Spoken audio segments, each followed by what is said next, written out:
Hi, and welcome everybody to another edition of the Winner's Circle Sports Betting Podcast. I'm Ross Benjamin. As always, that handsome gentleman on the other side of me, his name is Chip Chirimbas from the aplay.com. Chipper, how you doing this week, buddy? Well, it was a rocky college Saturday last week. Lucky I had winners on Thursday and Friday, and lucky I had my big game of the month winner. Otherwise, I was 1-4 at my Fab Five, and a lot of people aren't very happy with that in college football. But thankfully, we won that big game, and now we've hit 3 straight college best bet winners, and are 5-2 on the season with our best bets. Very good. Yeah, very good. So I also had a difficult day on Saturday. I went 1-4.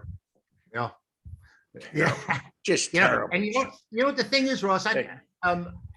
I very rarely look to play favorites, and I had favorites. A&M got beat. I had favorites Clemson got beat, and I'm taking favorites that got beat outright and never had a chance to cover the spread. And we discussed that Wisconsin Notre Dame game.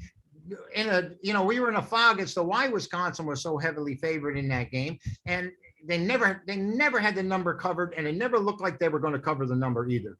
Yeah, absolutely. Yeah.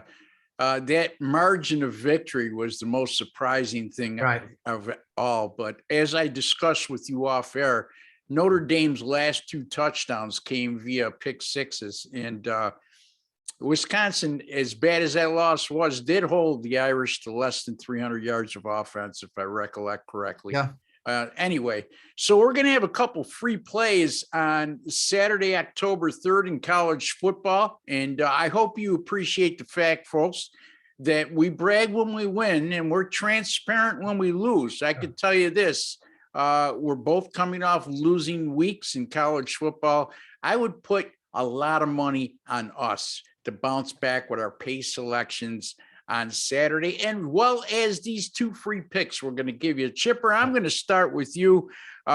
Real big game at South Bend, Indiana. 2 top 10 teams squaring off in the Cincinnati Bearcats and the Notre Dame Fighting Irish. And right now, Cincinnati a 2-point favorite, and the total in this game is 51. Ross, I think the odds maker must see what we saw with this Notre Dame team. They're 4-0, but they've struggled to win. They were losing 13-10 against Wisconsin in the fourth quarter before those pick sixes turned the game around, and they just got destroyed by the final score. But Notre Dame is only averaging 80 yards on the ground. Cincinnati's got one of the best defenses in the country. Of course, they haven't played teams that are the exact quality that we'd like to be able to brag about, but their defense is only allowing 298 yards a game. They're coming off a bye, and I think the interesting thing about this, and I think they're ready to play this game defensively, because I think they can shut down this Fighting Irish offense, in as much as Jack Cohn limped off the field last week.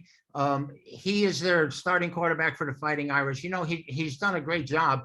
And one of the footnotes here, one of the storylines is that people may not remember that Brian Kelly was the head coach of Cincinnati in 2007 to 2009. Yeah. And I also have a note that the last time these 2 teams played, Notre Dame won 58-0.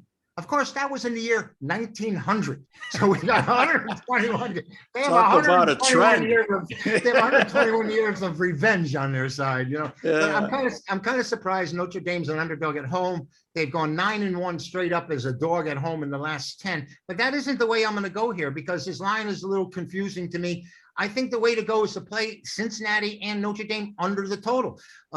The Cincinnati is going 4-1 on the road to the under against teams with winning record.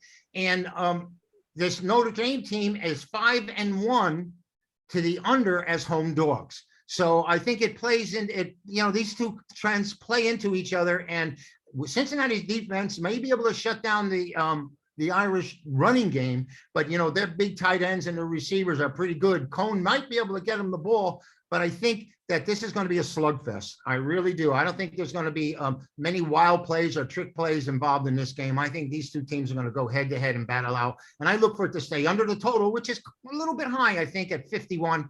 And I'll play the under between the Bearcats. What are Bearcats? Who knows what they are? And the Fighting Irish.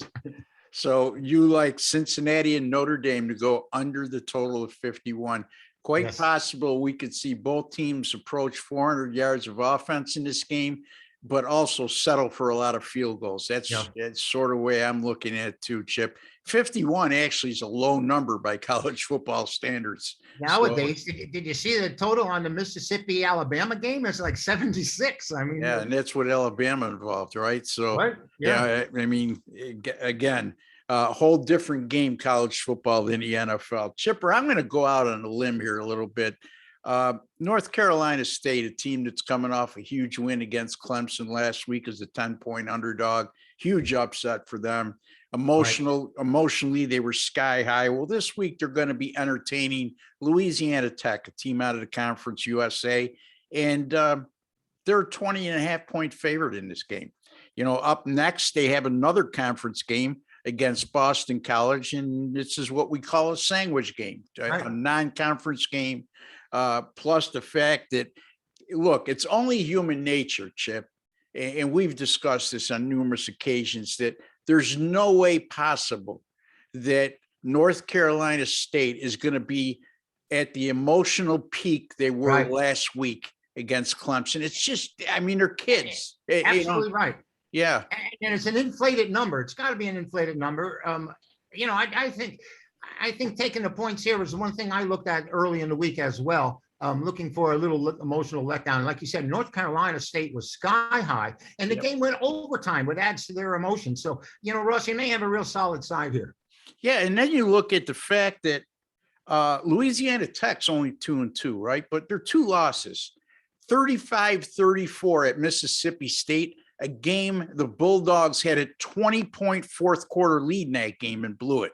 Okay. Yeah. So that's, they went into SEC territory and they gave maybe a middle of the road SEC team right now all they can handle. On the other hand, their other loss came last or 2 weeks ago against SMU, 39-37. So their 2 losses came by a combined 3 points. That SMU loss, Chip, Hail Mary pass with no time left on the clock to beat them. So again, I just think it's not a matter who the better team is. It's not a matter who wins straight up. By the way, folks, stop with these straight up comments on the YouTube videos. Our job is to beat the number. You're not enlightening me when you tell me, Louisiana Tech is nowhere near as good as NC State. Tell me something I don't know. What's that, breaking news? Anyway, give me Louisiana Tech here, Chipper, plus the 20.5 against NC State, and Chip Chirimbus, Cincinnati, Notre Dame, under the total of 51. Yep. Chipper, any final thoughts before we sign off? I think it's going to be a big bounce back weekend for both of us. I know that we've talked about the schedule and the menu, what's out there, and there's a few games that just jump out at us. 1-4 is not very good. I won Thursday and Friday, got a big game Friday if anyone's watching this early. But I think Saturday is going to be a big day for us. Another game of the year coming up, hit our last 3 in a row. So log on, get your Fab 5, and become an A-play winner once again. Where can they find you, buddy? Where can they find you? Well, they can actually email me at chip@chipwins.com, and I'll be able to deal with them directly. I think that's the best and easiest way to get a hold of me, Ross. chip@chipwins.com. And your website? The website is chipwins.com. And also the aplay.com, right? Aplay.com. If you're looking for that one. Is that VA play or just aplay.com? VA play, because we're looking for that one single play. And it's going real well. Undefeated in the pros right now and hit our last 3 in college as well. So both of those URLs take you directly to the same site. Yes, sir. And everything, the information about how to get a hold of me, be plastered on the website. Okay. That's chipwins.com or the aplay.com. Make sure you put that THE in there. You can find me at rbwins.com. I lost my first college football 10-star top play last week again with Oklahoma. That makes me 3-1. I'm going to bounce back with another college football 10-star game of the week. This week, you might be surprised who I use here, and you'll be quite happy if you purchase it because you're going to be in a minority of bettors that are going to win. And Sunday, also my 10-star game of the week in the NFL. Last week, I cashed in on the Miami Dolphins +4. Yeah, they didn't win the game. They lost by 3. But you know what? A winner is a winner is a winner because if Absolutely. we win by 20, Chip, or we win by 1, I've yet to go to the window, hand the teller a game that I covered by 3 touchdowns, and he congratulated me and says, here's an extra 200, Ross. That was impressive. No, it doesn't happen that way.